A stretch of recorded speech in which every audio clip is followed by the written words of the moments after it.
নমস্কার দর্শক বন্ধুরা, রে স্পোর্টসের পর্দায় আপনাদের সকলকে স্বাগত জানাই।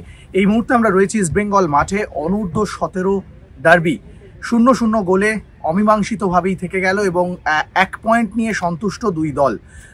তবে ইস্ট বেঙ্গলের কাছে অবশ্যই এই ম্যাচটা তারা জেতার লক্ষ্য নিয়েই মাঠে নেমেছিল, কিন্তু মোহনবাগান এই ম্যাচটা ড্র করে তারা কিন্তু টেবিলের শীর্ষে থেকে গেল, যার ফলে এটা বলা যেতে পারে যে অনূর্ধ্ব 17 এই গ্রুপ পর্যায়ে অপরাজিত থাকলো মোহনবাগান।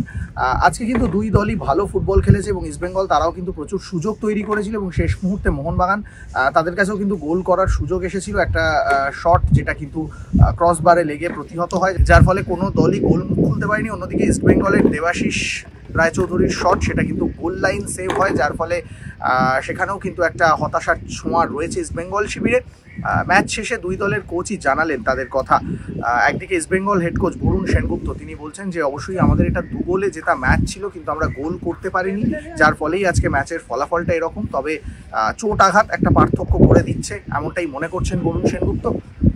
অন্যদিকে ডেগি কার্ডোজো, তিনি কিন্তু বললেন যে আমরা আমাদের যে ফুটবলটা খেলার আমরা সেটাই খেলেছি, তবে এই 1 পয়েন্ট আমাদেরকে শীর্ষে রেখে দিল এবং এখান থেকে অবশ্যই পরের ম্যাচগুলো আরও ভালো পারফর্ম করতে হবে। কি বলছেন দুই চিরপ্রতিদ্বন্দ্বীর কোচ, চলুন শুনে নেওয়া যাক তাদের মুখ থেকেই।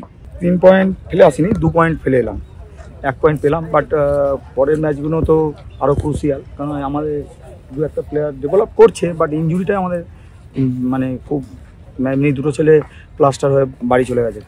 তো যাই হোক, গেম আমাদের আজকে 2-0 গোলে জেতা ম্যাচ একদম। দুটোই, একটা হচ্ছে আমাদের রনি আর একটা হচ্ছে শেখর। তারপরে আরও তো চান্স পেয়েছেন, সবাই দেখেছে, বাট গোল হয়নি, কিছু করার। কারণ আমি গত ম্যাচে গত ম্যাচে আমাদের দুটো মেন প্লেয়ার খেলতে পারেনি ইনজুরির জন্য। এই ম্যাচেও তারা খেলেনি, তবুও মানে ভাবতে পারিনি ওরকম একটা জিনিস হয়ে যাবে, কারণ ফার্স্ট হাফে 2-1 রেজাল্ট ছিল। আমাদের বল সেকেন্ড হাফে লাস্ট ম্যাচে বারে লেগে চলে এসছে, সেখান থেকে ম্যাচটা টার্ন আপ হয়ে গেছে। যাই হোক, ছেলেরা চেষ্টা করেছে, এখন গোল হয়ে গেছে।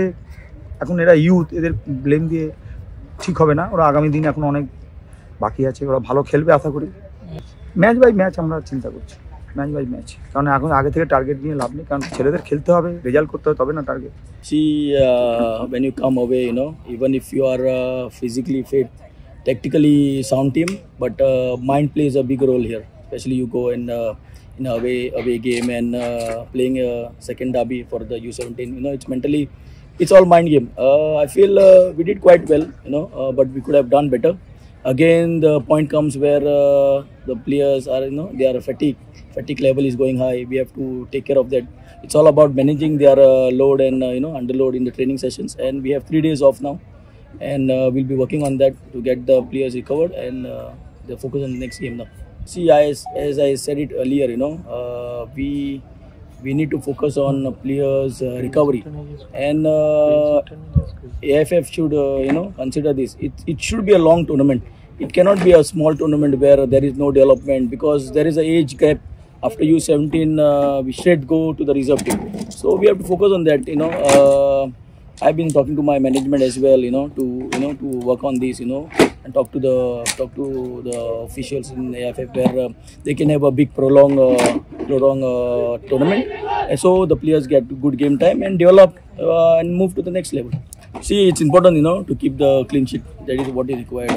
But the previous game which we played, we conceded goals because we rested some of the key players where we wanted the other players also to get game time, because it's all about developing players, giving them game time and progressing them to the next level.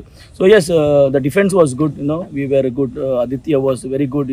Because he's our main player, where in the back four where he guides the defense.